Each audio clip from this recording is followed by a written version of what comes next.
वाह वाह।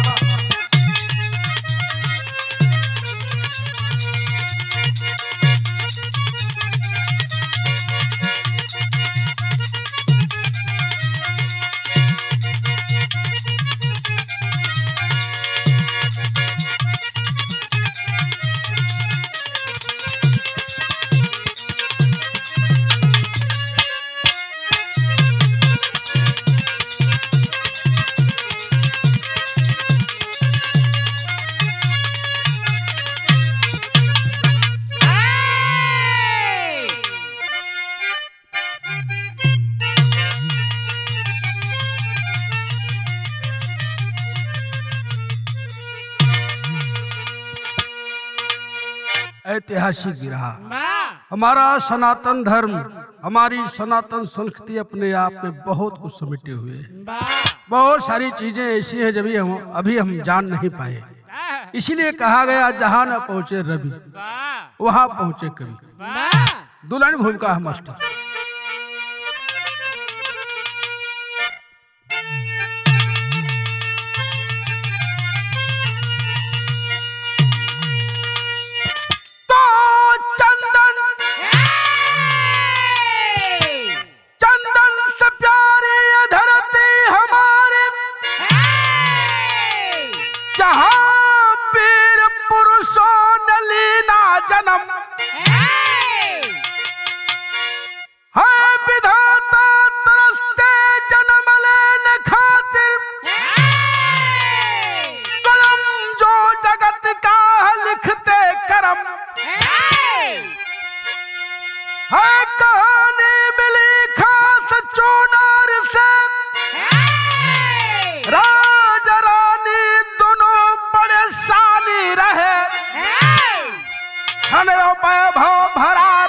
दरबार में एक पुत्र बिन तरसते वो सानी रहे।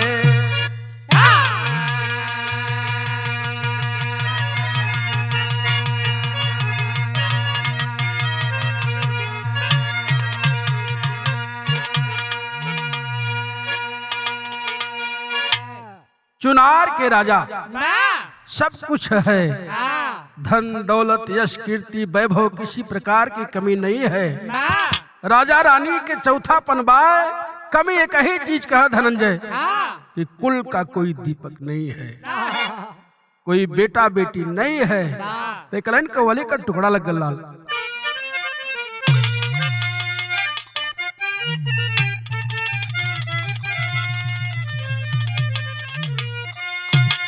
काबे में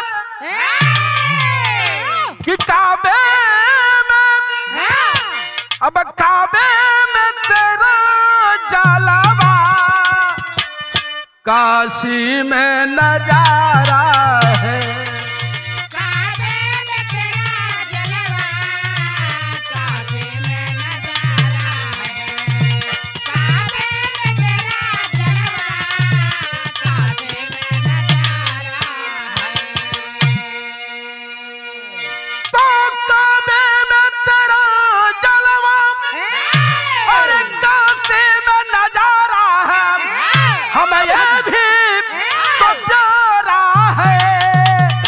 हमें वो भी तो प्यारा है, हमें वो भी प्यारा है, हमें वो भी तो प्यारा है, हमें वो भी प्यारा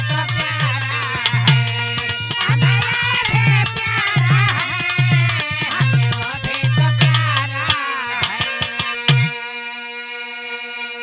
1 लाख की बात कवि ने लिखा। इतिहास केकर बनेला जे लीक से हट के कुछ करेला वही के इतिहास बनेला बाबू। भाव लगल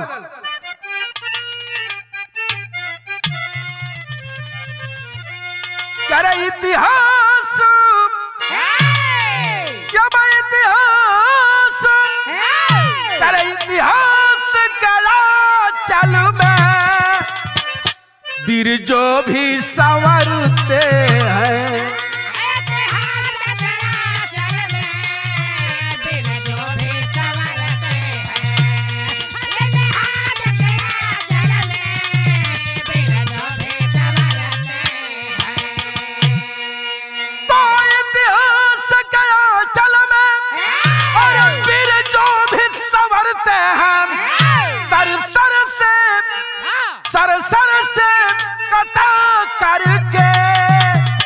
कांटों पर उछलते हैं।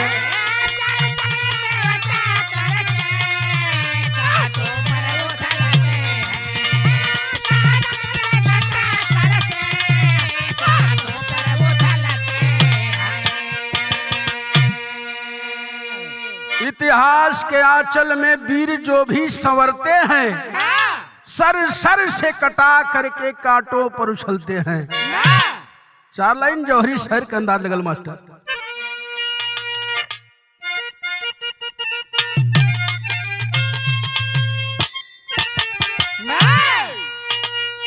बुल्लू उस्ताद में और रामदेव उस्ताद में जब बिराह होखा बड़ी चपी चपा रहे। बुल्लू गुरु बोले कैसे?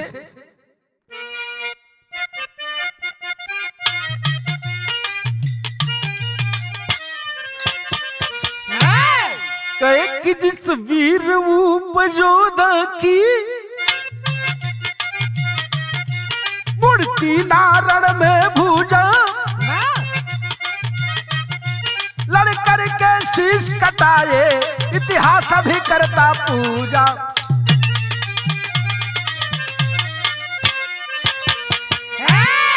ए धनंजय दूसर की पारी उस्ताद के आ जाए, जेके बिरहा जगत ही ना फिल्म जगत के भी लोग सम्राट कहें, जेके सम्राट कहल गल वास्तव में आज तक दुनिया भर के सम्राट, सुल्तान, महासम्राट, बिरहा सम्राट, वीर सम्राट रामदेव उस्ताद के कहल गल। दूसर की पारी आवा ए बुल्लू निकुरुआ में का नुन वाले मर्दे हाई देखा जौहरी बोलल कैसे जाला उस्ताद बतावे।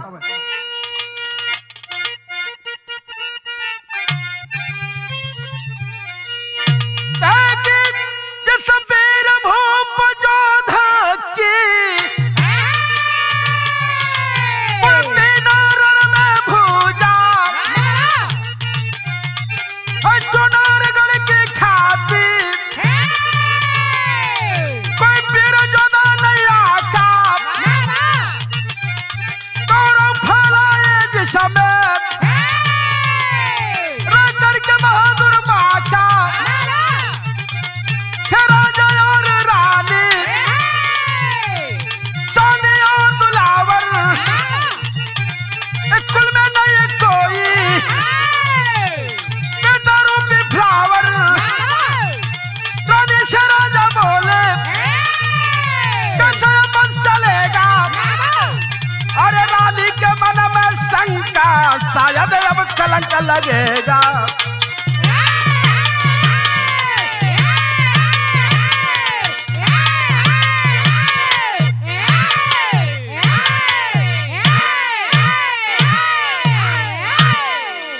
राजा रानी राजमहल में शाम के समय अपन सारा काज निपटौला के बाद भोजन कैलन है, राजमहल से शयन कक्ष में गए हैं। हम बताइला बाबू केहू होवे सबके सतावेला, औलाद के गम अमर भैया सबके सतावेला। राजा अपने रानी के सिर पे हाथ सहलावत होन प्रेम से कल रानी सब कुछ तो ऊपर वाले ने दिया, लेकिन राज्य का उत्तराधिकारी नहीं दिया। इतना बतिया तो रानी के जहर न होगा। रात भर रानी सोई नहीं, सुबह हुआ है दासी को बुलाती है, मेरे नहाने का प्रबंध कर। दासी व्यवस्था करती है रानी स्नान की। ऐ दासी जा धूप दीप नैवेद्य आरती फूल की व्यवस्था कर। रानी आज व्यवस्था करे को हुई, जबान लड़ाएगी, जा व्यवस्था कर। दौड़ी दौड़ी गई है दासी, पूजा की सारी व्यवस्था की है। जो रानी रोज राजमहल में ही पूजा करे, आज वो रानी राजमहल के बाहर पूजा करने जाती है। कहाँ जात बा? जे भाई चुनार गयल हुई नौका दुर्गा मंदिर ना, वो पुराना वाला दुर्गा मंदिर जो उनकी आज खोहा में बाए, वही खोहा वाले मंदिर में रानी जात बाए। माई दुर्गा से धूप दीप जलाए के यह कहता गीत लगल लाल।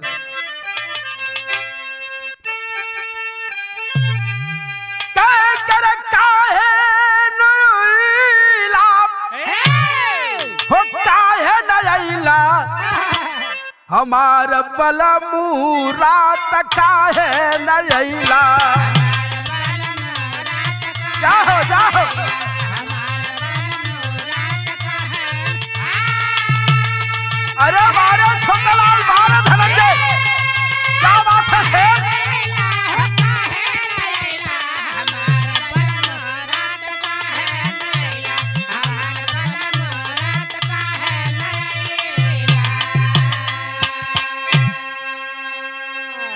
रानी धूप दीप नैवेद्य जलाती है, ड्योढ़ी पे मस्तक को पटक करके माँ दुर्गा से यही कही, काकलिन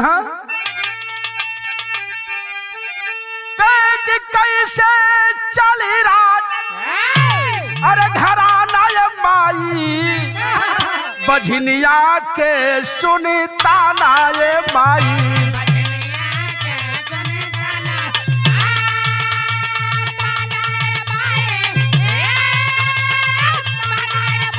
जाओ जाओ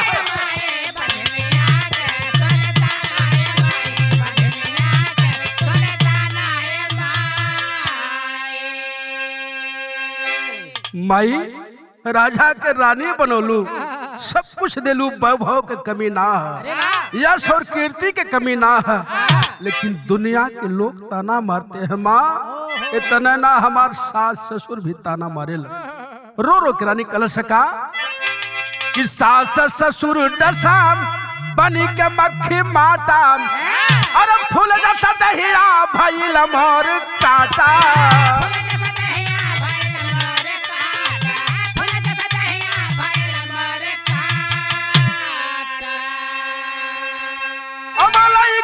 चाहे लड़की दे दाम, लंगड़ा काना ये माई, बछनिया के सुनता ना ये माई।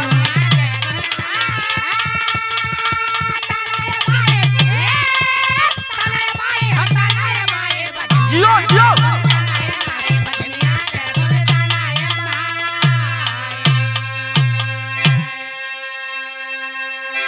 माँ, सुनी हूँ जो भी तेरे दर पे आया खाली नहीं गया, लूला लंगड़ सही, अनहरे काना सही, एक बिटिया चाहे बेटा दे दा माई, हमार को हरियर हो जाई, लोग ताना ना मरियन।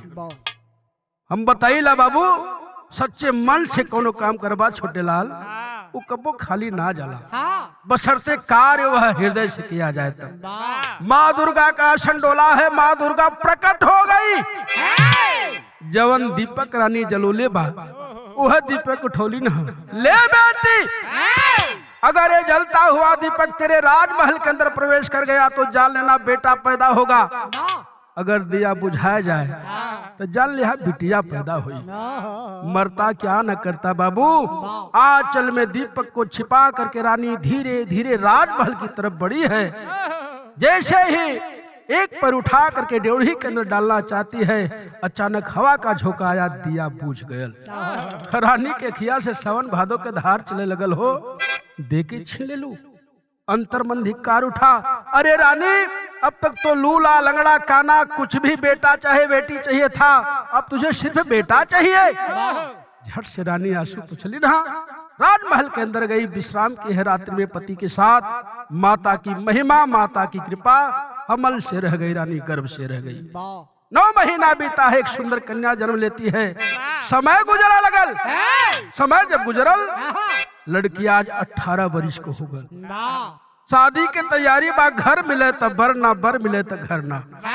राजा परेशान है, कहीं बर मिल रहा है तो घर नहीं मिल रहा, और घर मिलत बा नीमन तो बर ना मिलत बा। रानी बतौले बाय, बेटी तू माँ दुर्गा के आशीर्वाद से पैदा हुई है। राजकुमारी चित्रगंधा सोच गई, माई बतौले है, हम माई दुर्गा के आशीर्वाद से पैदा भल है, चल के माई से पूछ ली हमार पति होए वाला के बा, कैसन बा, कहाँ बा। तक गीत लगल लाल कवन।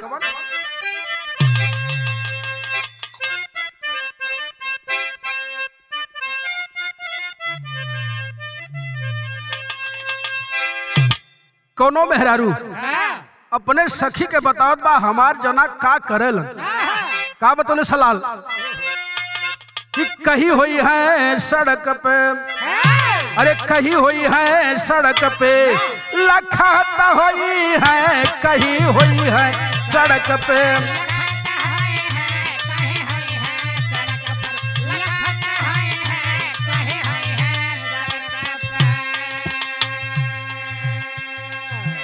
तर से बढ़िया फर्ज लिखल गल।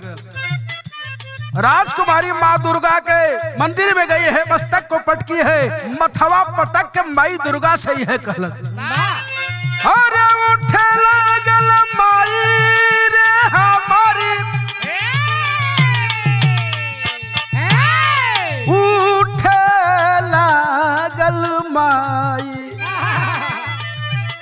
महक उठे लागल माई उमरियाई में महक उठे लागल माई।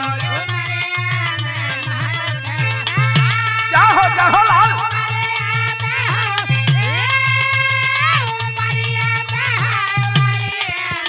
महक उठे लागल माई।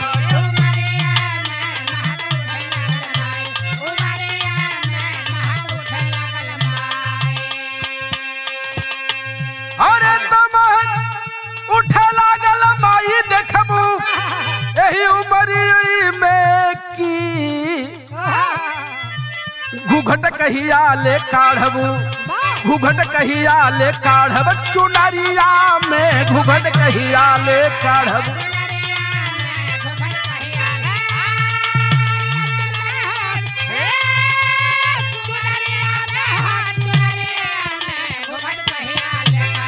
चुनरिया में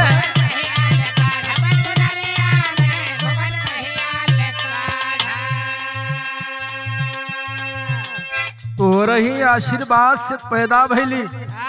बाबूजी परेशान हुआ, माताजी परेशान बड़ी। कबू दिन आई तोहार बेटी तोहार भक्तनी डोली में बैठी वापस आई है। भयल का अरे दुर्गा चुनार के देखवली सपनावा भोले का प्रसाद जवन दई है राजा नवा।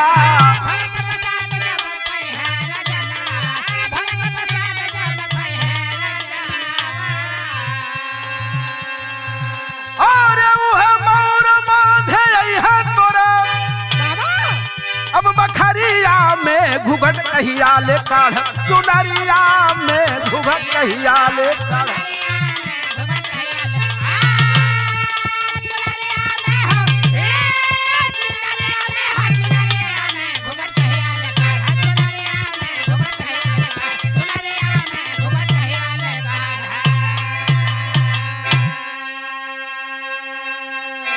रात्रि में राजकुमारी चित्रगंधा विश्राम कर रही है। माँ दुर्गा ने स्वप्न दिखाया कोई राजा या राजकुमार तुझे भगवान भोलेनाथ का प्रसाद देगा वही तेरा पति होगा। एहर सबेरवा राजा के दरबार में एक ठे नौबा नौआ आके राजा से कलर का हो सरकार दाढ़ी ओढ़ी बनी तोहार।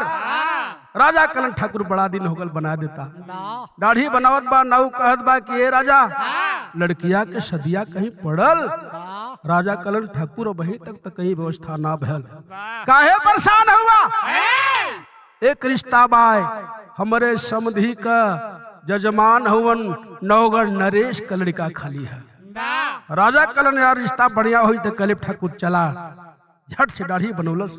राजा भोजन कराए हैं तैयार हुए हैं नाऊ को लेकर के नौगढ़ नरेश के पास आए हैं। रिश्ता तय हो गया। जब रिश्ता तय हो गया राजकुमारी स्वप्न में देखी है कोई राजा राजकुमार मुझे भगवान शिव का प्रसाद देगा वह पति होगा। यह तो रिश्ता तय हो गया। आए हैं राजा बड़े खुश हैं। रानी साहिबा से बताते हैं राजमहल में खुशी है कि राजकुमारी की शादी पड़ गई है। राजकुमारी चिंता में आखिर वो हम आज उठी है कि मेरे पिताजी झूठ बोल रहे हैं। सोच में पड़ गई तजहवा के रानी राजा खाए पी के जब सोते जाते माई दुर्गा का मर्जी होत का बा गीत लगल।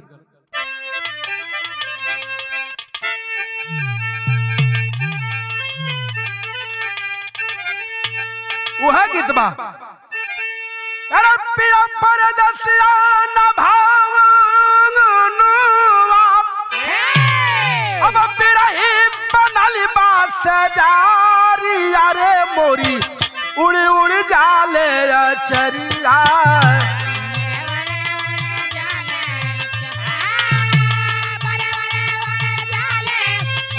जाहो जाहो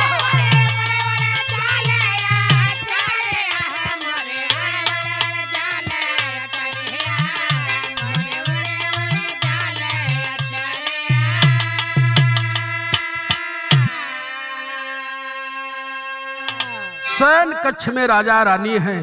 रानी बड़ी खुश है राजा बड़े खुश हैं। रानी कली है सरकार माई का मर्जी हमार को खरियर भयल अब माई का महिमा हमार बिटिया के शादी भी पड़ गयल। एक ठे हमार मन करत बा कवन अरे तरा जरा नि सोचा महलिया में अपना हम करब कन्यादान हो कई के भोले बाबा का दर्शनवा जाहो जाहो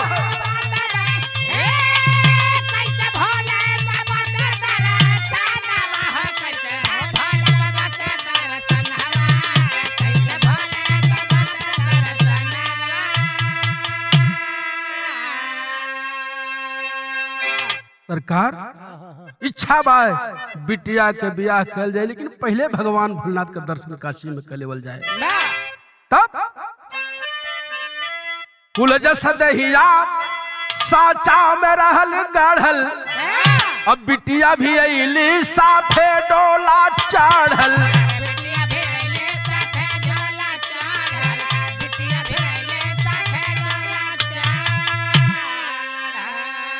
अरे प्रसाद बाटत रहल वही ठैया, अब काशी के देखवा राजा नवा कई के भोले बाबा के दर्शनवा।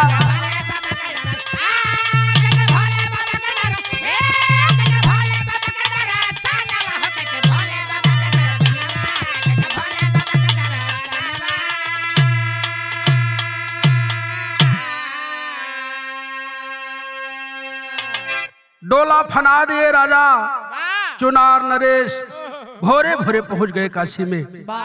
बिटिया चित्रगंधा, रानी चित्रावती, राजा चित्रावत, चुनार नरेश पहुंचे हैं काशी में। इधर काशी में काशी नरेश का रोज का काम था अपने हाथ से भगवान शिव का जलाभिषेक करना और आए हुए दर्शनार्थियों को अपने हाथ से प्रसाद वितरित करना। राजा रानी राजकुमारी दर्शन किए हैं, दर्शन करके वापस निकल रहे हैं मंदिर से। मेन गेट पे राजा काशी नरेश प्रसाद को बांट रहे हैं। पहला प्रसाद राजा को दिए, रानी को दिए। जब तीसरका बारी राजकुमारी चित्रगंधा के प्रसाद देवे लगलन, राजकुमारी के सपनों वाली बतिया याद आ गई कि कोनो राजा राजकुमार तो के प्रसाद दे भगवान शिव का वह तोर पति हुई। राजा तब प्रसाद देते हो काशी नरेश, राजकुमारिया एक टक राजा के लखे लगल। जब राजा को देखने लगी, राजा की निगाह राजकुमारी पर पड़ी, राजा से नैन चार हुआ। अब प्रसादवा देत के गदोरिया में हो गयल। जब हो गयल तब टेरी लग गए।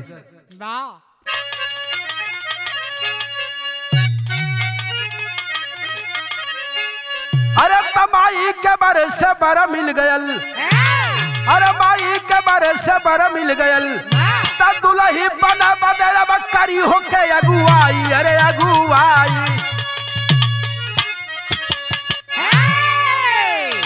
दुल्ही बने बदे अब करी होके अगुआई, जेकरो पर साक्षात माता जी कृपा है। का जरूरत बागुआ भड़ुआ के। ए अमर भैया आई है घर पे। जब घरे आई सोचे लगल, माई दुर्गा सपनवा दिखोली, वो बतिया तो सही हो गल। पिताजी शादी भी तय कर दिले हुन। एक पत्र बनाती है, पत्र में सारा भेद राजमहल का लिखती है कि आप किसी साधु के भेष में और ऐसे ऐसे स्वप्न मुझे माँ दुर्गा ने दिखाया था। मैं माँ दुर्गा के आशीर्वाद से पैदा हुई हूँ, मेरे राजमहल में आइएगा।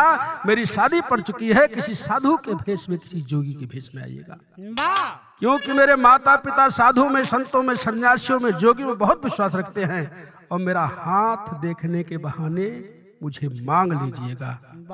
ए भैया इतना भेद की बात पत्र में लिखती है तो गीत कौन बा?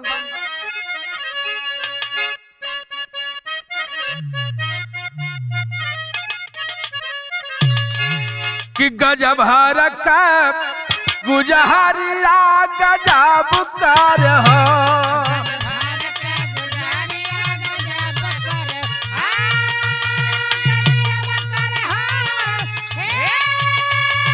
जाहो जाहो जहरिया गजब कर हो।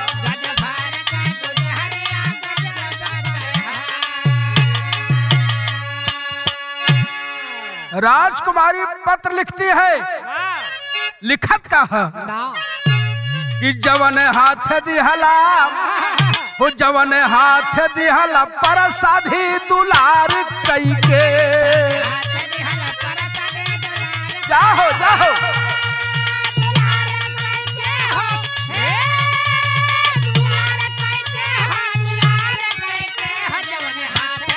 परसाधी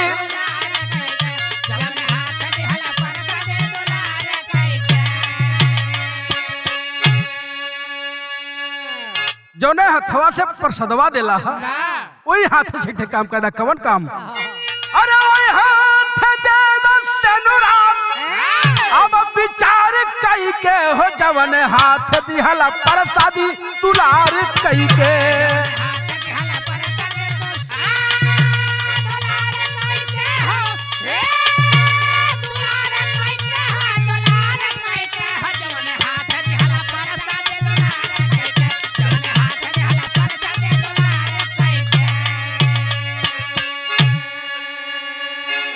अइले पचुनार एक पतिया बनवली काशी नरेश के नाव से पठवाली।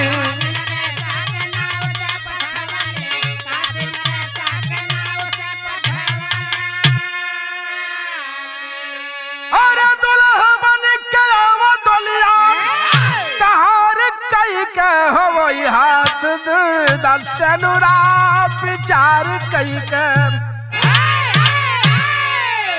राजमहल का भेद लिखती है, सारा भेद बताती है। आप दूल्हा बनकर के डोली लेकर के आइए, मुझे लेकर के चलिए। हर पत्र में जब भेद का बात पढ़लन कब्बो के ना भजन गोले हुवन ना सरंगी बजोले हुवन, करूं तो क्या करूं पूरे नगर में ऐलान करवा दिए। है कोई जोगी, है कोई सन्यासी जो मुझे भजन गाना सिखा दे, सरंगी बजाना बता दे। पूरे नगर में कोई नहीं है, हिम्मत नहीं पड़ी है।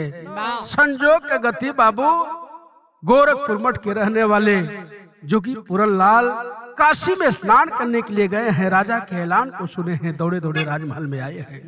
हाँ राजन, मैं आपको सिखा दूंगा, इससे बड़ी कोई बात हो नहीं सकती बाबा।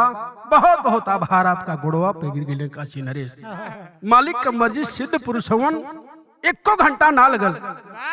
बाबा सरंगी बजावे बता देलन, भजन गावे सिखा देलन। कौन भजन गावत हुवन?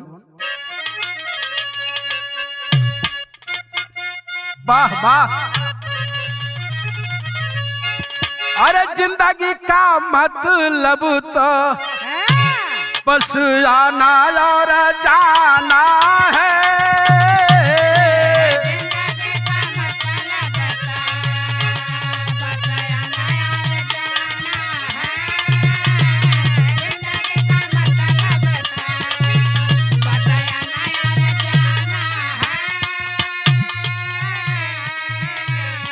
जिंदगी का मतलब तो बस आना और जाना है। अरे दुनिया में सबसे बड़ा हो, यही दुनिया में सबसे बड़ा हरि नाम का खजाना है।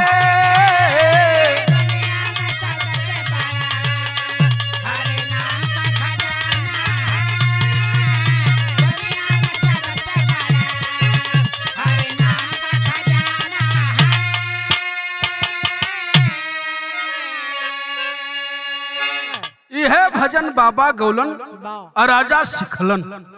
मालिक का मर्जी, एक घंटा में सिद्ध पुरुष हवन जोगी पूरनलाल राजा पारंगत हो गए। सुबह हुई है, यही से कहा जाला अमर भाई, लव इज ब्लाइंड, प्यार अंधा होता है। अपनी मोहब्बत के लिए राजा जोगी का भेष बनाए हैं, कांधे पे गुदरी है, सरंगी है, चल दिए हैं। वो समय का गीत लगल लाल।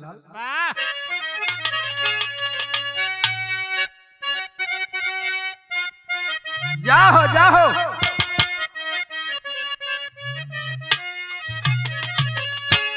अरे वीराम, ए वीराम का हंसी बताई दे कितना दूर पैरन में छाले पारी गयो रे वीराम।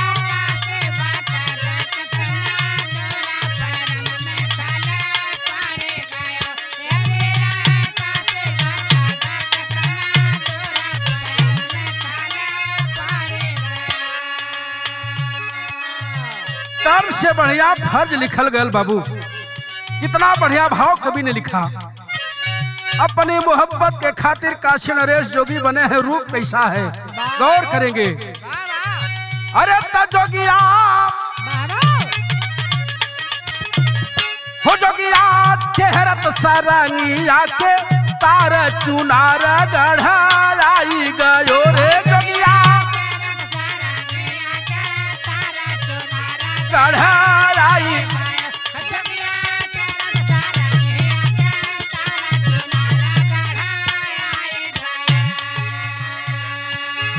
सारंगी बजाते हुए भजन गाते हुए काशी से चुनारगढ़ किले के पास पहुंचे हैं।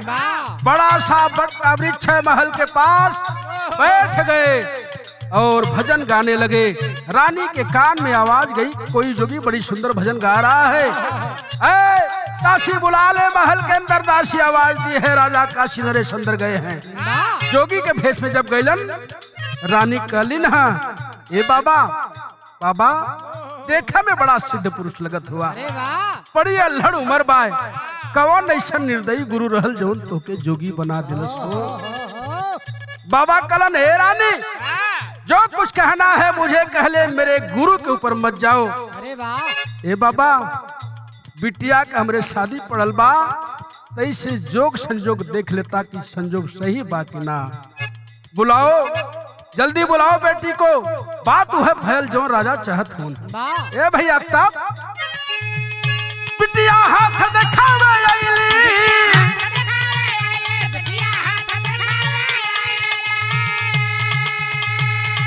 हो अपन सपना पूरा कैली, फसल अचरज में राजा दारा पार चुनारा गढ़ाई गयो रे जोगिया।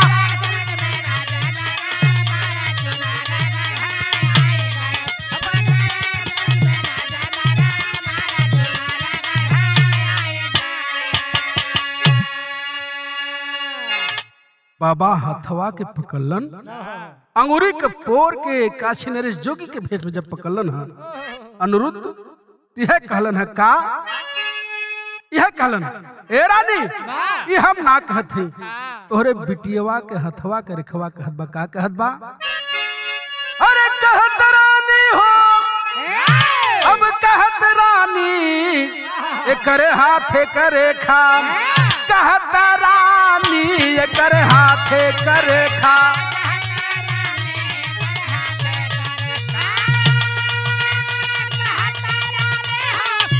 जाहो जाहो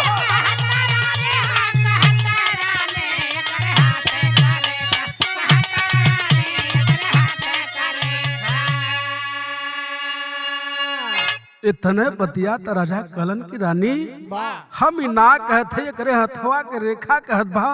रहनी कली बाबा का कहत बा, बतावा जल्दी बाबा बतावत हुन का। कि 6 माह बाद लूटी जई है से नुरवा, अरे बिटिया न ससुरा में पई है सबुरवा।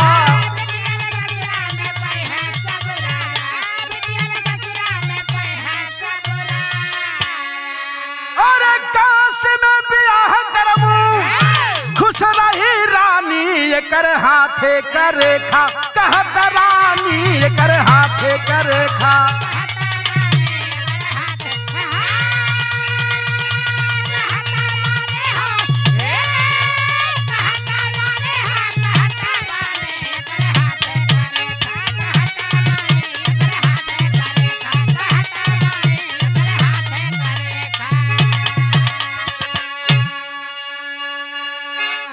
अगर नवगढ़ नरेश के लड़के से बेटी की शादी करेंगी, 6 माह बाद आपकी बेटी विधवा हो जाएगी। आप फिर लोग विचार कहला धनंजय भैया, कोनो जोगी फकीर कई बिटिया के शादी पड़ल बा, कई 6 महीना बाद विधवा हो जाए तो दिल पे गुजरी का, ये है मन करी समझ जा कैसो भागे। लेकिन सत्य है राजा रानी धार्मिक प्रवृत्ति के हैं, जोगी की बात मान गए। राजकुमारी भी लगल छच्छो काल के नौटंकी करे, जौन बाबा कहत हो ना मनबा तक कुइया इनार ले ले।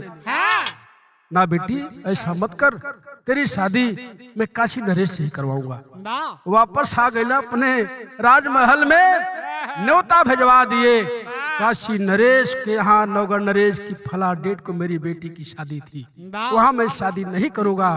किसी बाबा ने बताया है आप आइए और मेरी बेटी की मांग में सिंदूर भर के ले जाइए। काशी नरेश दुल्हा बन के विवाह संपन्न भयल। हर जो नौआ अगुवाई कैले रहल, नवगढ़ नरेश से कहल कि चुनार नरेश तोहरे साथे बड़ा धोखा कैलन, बिटिया के बियाह तक काशी नरेश से कह दिलन। सबेरवा विदाई होत बा, विदाई भइला के बाद कुछ दूर बारात डोली लेके पहुंचल बा। नवगढ़ नरेश डोले को छिकवा लिया। जब डोले को छिकवा लिया, डोले के अंदर बैठी रानी चित्रगंधा मई दुर्गा से कह लगल, पहपट लगल लाल,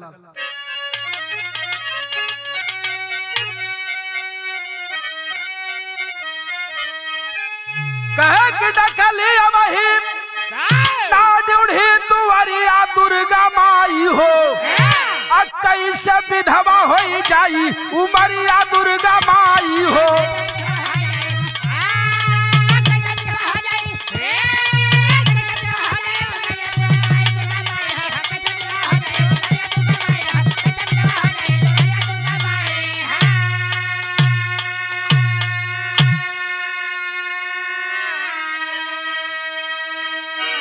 ये माई तोरे आशीर्वाद से पैदा भैली ना, तोरे आशीर्वाद से विवाह संपन्न भैल ना, लगत बा की ससुराल के सुख ना देख पाई।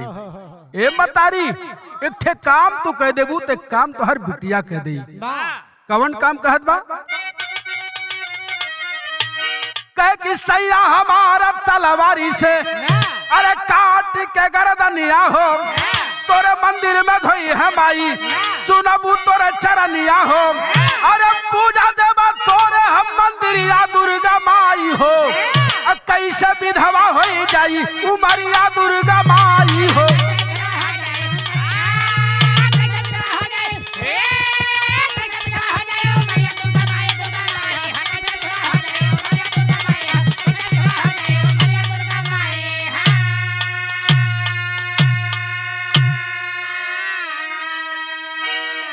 अगर इस लड़ाई को मेरे स्वामी को जिता दोगी माँ, मैं वादा करती हूँ अपनी गर्दन को कटवा करके तेरी चौखट को धुलवा दूंगी। ए भैया डोलवा में बैठल बैठल रानी मनौती मन ले बा, तब आल्हा में भाव लगल।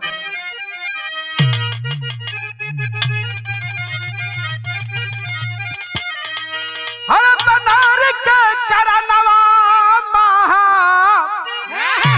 भारत होई गईल, नारी का करनवा भइल लंका का बिना।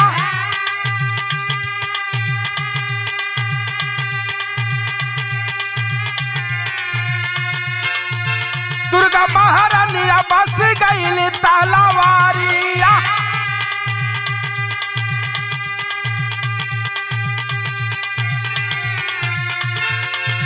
काटी काटी मुड़िया की रावण लागला सा।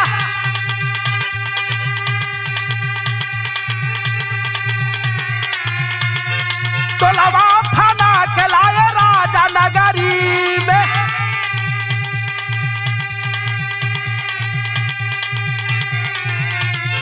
धीरे धीरे आइल बा सुहाग वाली रात।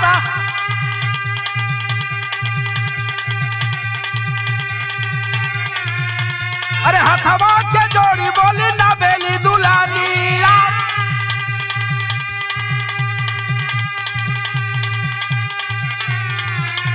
आजू करात सैया मानी गई बाबा।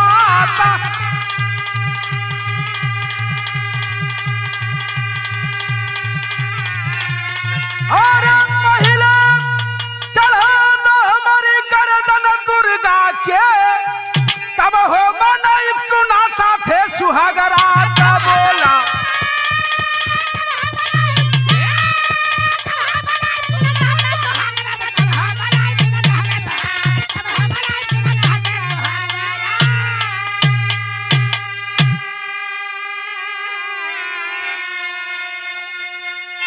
तो मैं आ गल अनिरुद्ध, भोजन कैलन है, नात रिश्तेदार का विदा कैलन, राजमहल के अंदर शयन कक्ष सुहाग कक्ष सजा है। प्रवेश किए हैं, रानी बैठी है। जाके जैसे ही घूंघट को उठावत हो छोटे लाल झटक के रानी खड़ी हो गल। सुना आज ना, आज ना, अरे जिस घड़ी का इंतजार संसार का हर प्राणी करता है और तू मुझे मना कर रही हो रानी। मना ये से करत है जो लड़ैया तो जितला है, हम मनौती मल्ली माई दुर्गा से, नहीं तो तोहरे बस के ना रहल। तोहार सेना थोड़ी वहां रहल, खाली बरतिये न रहल। क्या करना होगा? अगर आपको मेरे साथ सुहाग रात मनाना है, चल करके दुर्गा मंदिर में मेरी गर्दन को काट दीजिए और मेरे खून से माँ दुर्गा की चौखट को धो दीजिएगा। अगर जिंदगी शेष रहेगी तब आपके साथ सुहाग रात मनाऊंगी। यह तो सच्चा प्यार है। इतनी बात जब रानी बोली है, राजा कलन इतने रातों रात डोला फनाए हैं। डोले पे बिठा करके रानी को लेकर के पहुंच गए चुनार दुर्गा मंदिर में। 7 चक्कर मंदिर का लगाते हैं। म्यान से तलवार को राजा निकाले, अपनी नई नवेली रानी की गर्दन को काट के अलग कर दी। तब खड़ी में भाव लगा,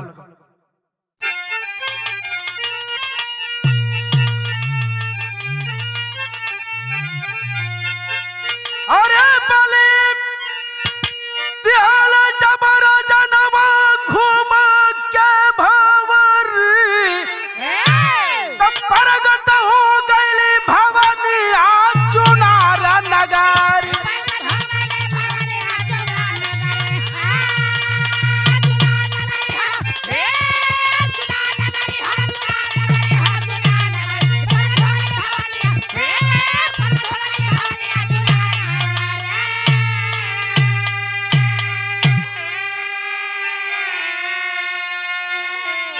अपनी रानी की गर्दन को राजा काशी नरेश काट दिए हैं। अजुली में खून लेकर के माँ दुर्गा की चौखट को धो रहे हैं।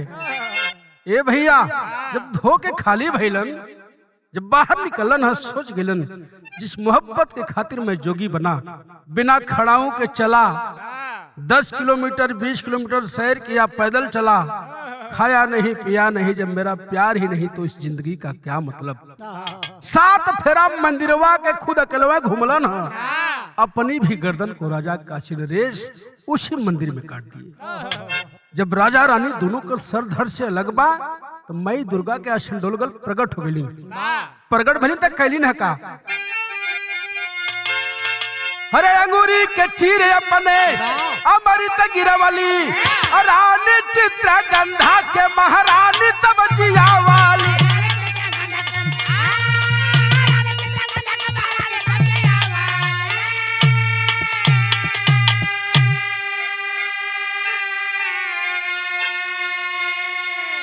रानी कहे जिया जब पहनवला सच्चू नूरी, तब प्रगट हो गई भवानी आज चुनार नगरी।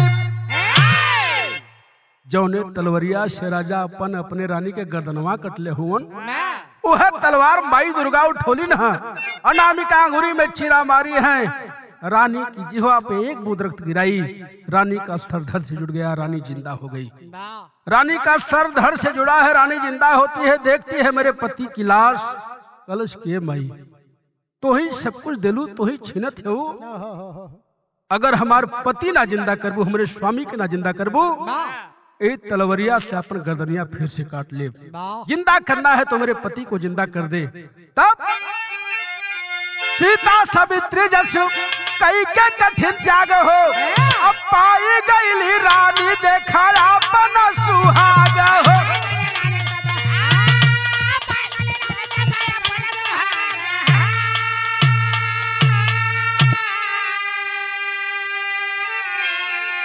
अरे टंगना टूटल अंगना में मंगल गीत गाए भरी, तो प्रगट हो गई भवानी आज चुनार नगर।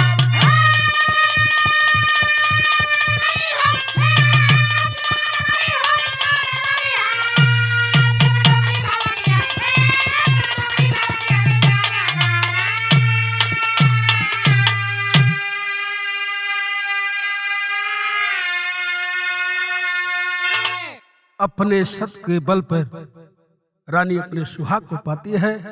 राजा रानी अपने जीवन को यापन किए, खानदान का परिचय लग गया।